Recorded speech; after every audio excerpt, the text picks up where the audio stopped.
Fil-katekesi tagħna llum eżistija xtaqt li nirriflettu propju dwar Ġesu ħaj, Ġesu irxuxtat propju hekk f'dan iż-żmien tal-għid fit-tul li liturġija tal-Knisja anke tiċċelebra fuq żmien twil.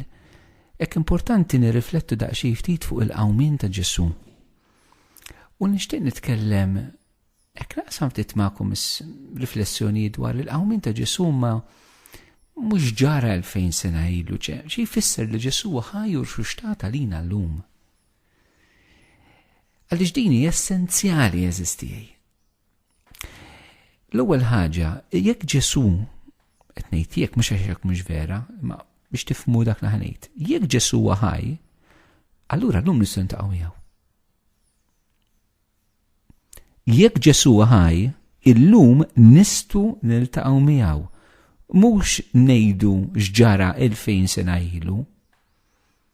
Imma rridu nagħmlu l-mistoqsija aħna llum il-ġurnata fil-qalba tal-ħajja tal-Knisja, fil-qalba tal-esperjenza personali tagħna, fil-mixja ta' fidi tagħna. Il-mixja ta' fidi tagħna hija ġenwinament laqa ħajja ma' Kristu rxoxt, jew sempliċement repetizzjoni ta' talb, repetizzjoni ta' atti liturġiċi, repetizzjoni ta' affarijiet minn sena l-oħra fil-ħajja tal-Knisja, xiġi l-Avvent, il-Miliet, u mbagħad nifqu ftit, ir-Randan, u mbagħad iċ-ċelebrazzjoni tal-Għid, u mbagħad Pentekoste, u mbagħad it-Trinità, u mbagħad Korpus, u mbagħad il-festi tal-parroċċi, u mbagħad nerġgħu nibdew il-ċiklu tal-Miliet u sena wara l-oħra. Faċilment eżistija nista' jiġrilna li neħtlu f'dawn iċ-ċikli tal-liturġija li huma sbieħ eżistijaj. Imma fil-qalba tagħhom aħna qed nagħmlu esperjenza ħajja ta' Ġesu. Mhux esperjenza ta' ċelebrazzjoni ħajja, esperjenza ta' Ġesu ħajja. Għax drabi anke llum eżistijaj fil-ħajja interna tal-Knisja nenfasizzaw fuq iċ-ċelebrazzjoni tal-liturġija tkun tajba, sabiħa, kreattiva, li m'hemm xejn ħażin.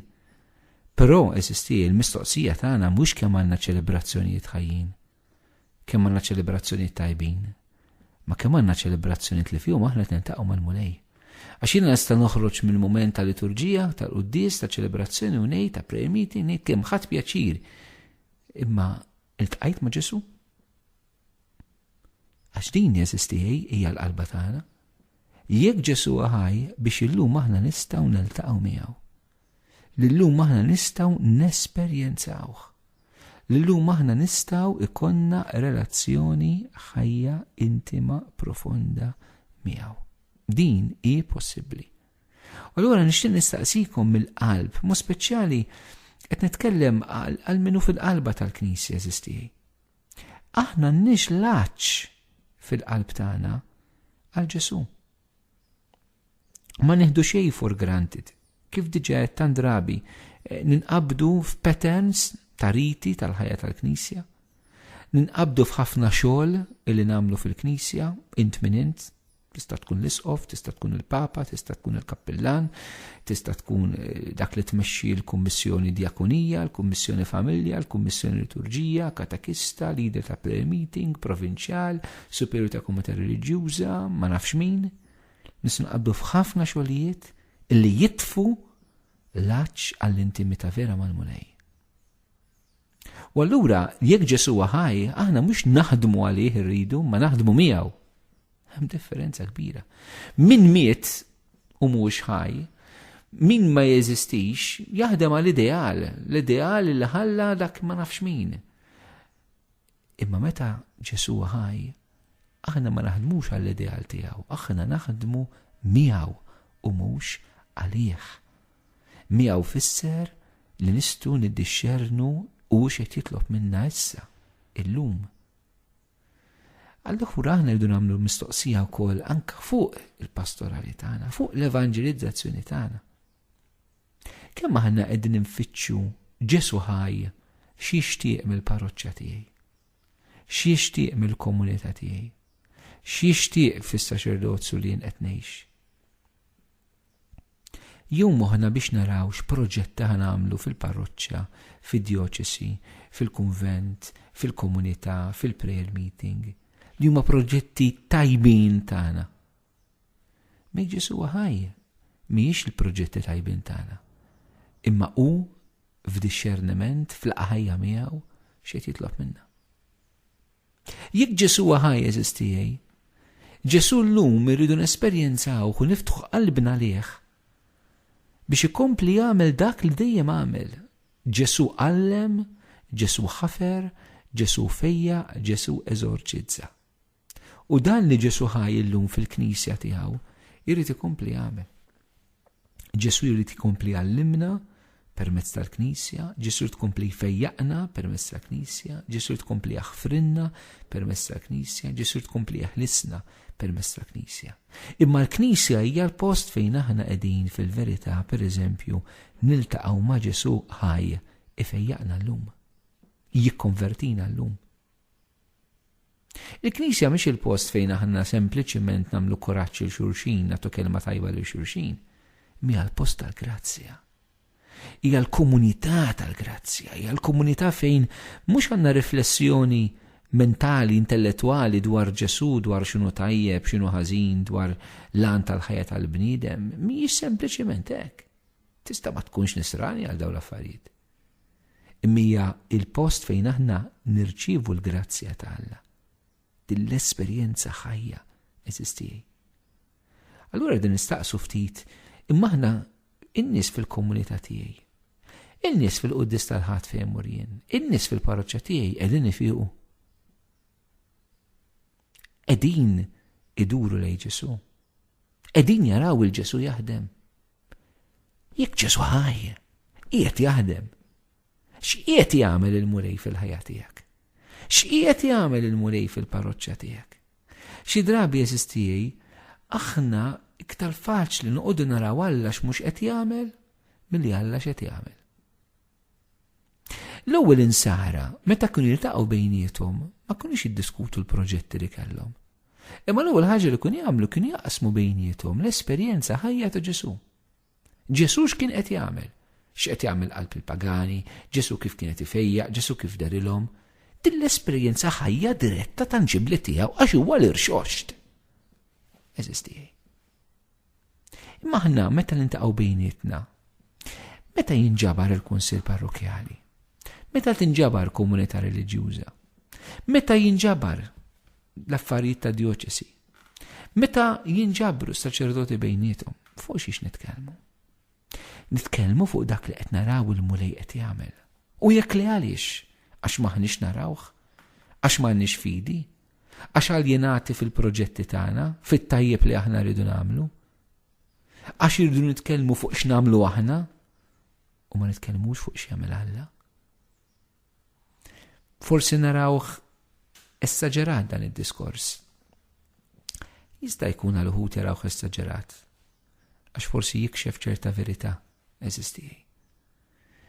Aħna faċilment fi żminijietna, mhux għax żminijietna, ma tendenza umana tagħna illi l-affarijiet kollha noħduhom fuqna x'nagħmlu aħna, imma jekk Ġesu ħaj irridu naraw x'qed jagħmlu. U nixtieqek tweġibha di, x'qed jagħmel il-mulej f'ħajtek? Tgħidlix mhux qed jagħmel.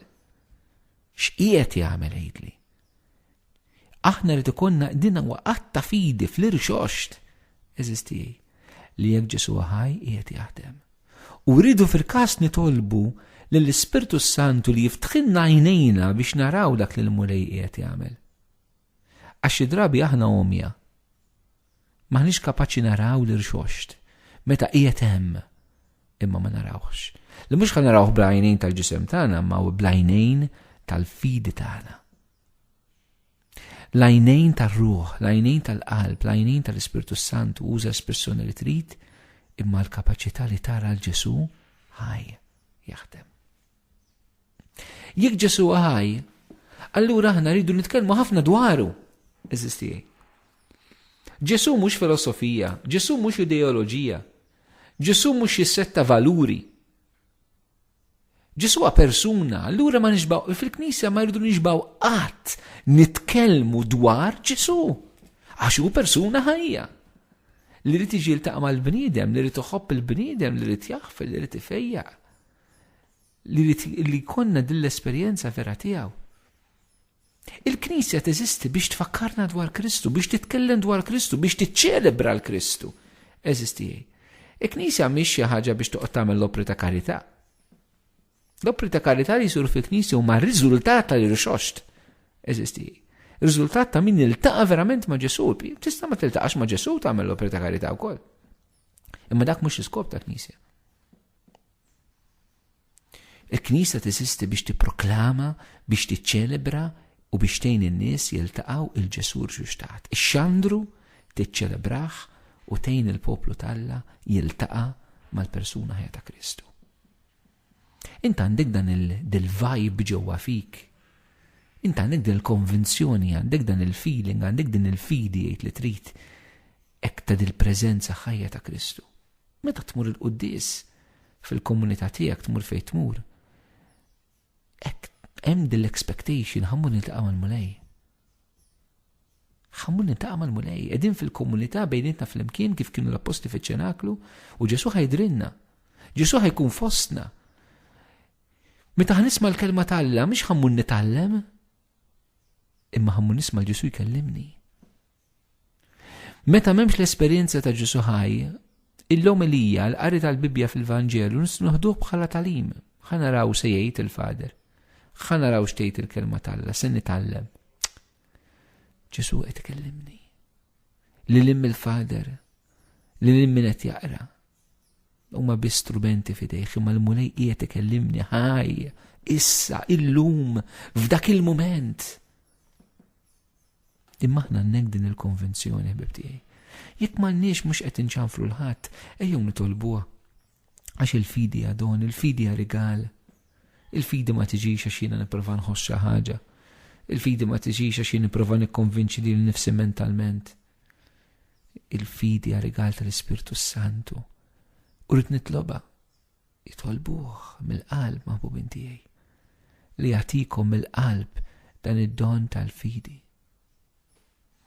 Int kemm titkellem dwar Ġesu, jekk Ġesu war x'tat, il-Knisja tal-bidu kienu jitkellmu dwar Ġesu, dwar Ġesu, dwar Ġesu, dwar Ġesu. L-għaxqa tagħhom kienu jitkellmu dwaru. Kull fejn imorru kienu jxandru l-aħbar it-tajba. L-aħbar it-tajba hija Ġesu li jitkellmu dwar Ġesu. Aħna kemm nitkellmu dwar Ġesu? Jew nitkellmu dwar x'inhu tajjeb u ħażin. Jew nitkellmu dwar il-proġett tal-kappellan, il-proġett tal-isqof, proġett tal-Papa. Kemm nitkellmu dwar Ġesu? Nitkellmu dwar l-Anġel Qaddisin, il-Madonna, xejn ħażin, imma kemm nitkellmu dwar Ġesu? Kemm min lilna jiltaqa' magħna u jħares lejna dak verament entużjażmat bi Kristu. Dak verament Ġesu jbaqbaħ fih. Dik verament għandha mħabba lejn Ġesu. Kemm aħna l-insara identifikati hekk? Fil-bidu tal-Knisja l-atti tal-Apostli jgħidilna li n-nies kienu jarfuhom l-Apostli li kienu ta' madwar Ġesu. Dak kien l-identikar tagħhom, kienu jarfuhom li kienu ta' madwar Ġesu. Aħna min xiex jarfuna. Aħna jarfuna li aħna klikka ta' kappillan, aħna jarfuna li aħna tal-pray group, aħna jarfuna li aħna ta' ma nafx min, jew li aħna ta' Kristu. Aħna dawk li ngħinu l-Knisja, eżisti, tittoħroġ ħafna ċara mill-lifestyle tagħna, mill-klim tagħna, mill-lażliet tagħna li aħna ta' madwar Ġesu. Imma jekk Ġesu ma jidhirx fina, jekk aħna ma nitkellmux dwaru, jekk aħna mhux verament kollox idur madwaru, imma idur dwar l-affarijiet umani li aħna nagħmlu anke fil-Knisja, allura għandna problemi serji eżisti. Waħda mid-diffikultajiet li għandna fil-Knisja llum hija din li tant affarijiet ma jdurux madwar Ġesu ħaj, ma jduru dwar il-proġetti tiegħi, dwar il-kor tal-kant li jiena rrid immexxi, dwar il-pittura li jiena rrid nagħmel, dwar il-purċissjoni li rrid nilbes fiha li l-orkestra rrid norganizza. Xi ħaġa ħażina b'daw l-affarijiet, skulli le. Imma kemm daw ħerġin minn esperjenza ħajja ta' Ġesu. Dwar prayer meeting li rrid norganizza. Xi ħaġa ħażina, le, imma it's about you. Hija dwarek dal-prayer meeting. Kemm int kapaċi, kemm tidder. Jew dwar Ġesu fil-verità. Kemm għandna bżonn li qal Ġwan il-Battista jeħtieġ li nixkinjien u jikberu. Din hija l-konverżjoni interjuri li għandna bżonn fil-Knisja. Kollha kemm aħna, saċerdoti, sfijiet, reliġjużi, lajċ impenjati, kull ma għammet. Fil-Knisja għandna bżonn konverżjoni profonda fejn aħna ninżaw mit-tajjeb biex nilbsu l-qaddis li hu Kristu l-Mulej. Anka t-tajjeb tagħna stess jista' jdallam id-dawl vera ta' Kristu. Id-dawl mhux bil-fors bidlam nippruvaw naħuh. Imma nibstu naħħu d-dawl billi nxollu dawl ieħor illi jtellef id-dija vera. Xi drabi Ġesu li huwa d-dawl vera aħna nippruvaw nkunu dawl ukoll bit-tajjeb tagħna. Imma rridu nifhmu li mhux it-tajjeb kollu tagħna u ċentralizzat f'Ġesu. Urdu nħallu l-Mulej jaħtaf tat-tajjeb kollu. Aħna l-insarek ta' sarna irid joħroġ Kristu minna, mhux it-tajjeb tagħna. Mhux aħna fiċ-ċentru. Huwa hu. Pawlu jgħid issallaft ma' Kristu. Mhux jien ngħix ma' Kristu huwa dak li jgħix fija. Kemm nixtieq li l-kol kemm aħna eżistijaj l-ewwel wieħed jien nixxenqu għal din l-esperjenza, għal din l-istat ta' realtà, għal din il-ħajja intima verament mal-Mulej fil-ħajja tagħna. Fej kollox nindunaw jekk mhux Ġesu m'għandux valur vera. Jekk mhux Ġesu m'għandux valur vera. Fej kollox naraw li jkun fi Kristu fil-verità. Fi Kristu li kollox idur madwaru. Li nindmu naraw dak li qed idur madwarna u dawn nindunaw minn kemm ħafna affarijiet neħdu għalina fil-Knisja. Kemm ħafna affarijiet neħdu għalina fil-Knisja għax kollox idur madwarna, għax għadna ma bdilniex il-mentalità tagħna. Kollox irid idur madwar il-Mulej. L-insara tal-bidu kollox kien idur madwar Ġesu. U għaliex kollox kien idur madwar Ġesu ħajjer xuxtat. Allura setu anke jaffrontaw il-persekuzzjoni. Il-konvinzjoni fl-irxoxt. Ir-relazzjoni mal-irxoxt tittina l-qawwa biex naffrontaw id-batija, il-persekuzzjoni, il-kalunji, il-gideb fil-ħajja tagħna. Ma jfissirx li ma nweġġawx, ma nbatux, ma nibkux, ma ħossniex imdejqin. Imma l-Ġesu xuxtat nkunu lesti ngħaddu minn dan kollu. U l-apostli fil-Knisja tal-bidu jgħidulna li anka l-komunità stranija f'dawn il-momenti kienu mimlijin bl-Ispiritu Santu u bil-ferħ. Kienu mimlija bl-Ispiritu Santu bil-ferħ għaliex Kristu kien ħaj. Kellhom din l-esperjenza friska, ħajja, konvinta ta' Kristu xoxt. Ta' dak taqalhom jiena magħkom dejjem u sal-aħħar ta' żmien. Ta' dak li jgħid San Pietru intom il-Kristu ma rajtuhx imma tħobbuh. U tħobb persuna ħajja. Ma tħobbx ideal, ma tħobbx ma nafxiex. Ekk aħna għaddi l-kelma tottalina wkoll Ġesu xuxtat aħna ma rajniex imma nħobbuh. Nħobbuh mill-qalb. Fil-Knisja eżistijaj li mħabba tagħna lejn Ġesu għax Ġesu ħajwa persuna vera. Jitlob għalinna fuq is-salib għandilaċ. Ġesu għaċċana li mħabba tiegħek. Ekk aħna għandna relazzjoni intima ta' mħabba mal-Mulej. Mhux relazzjoni ta' obbligi.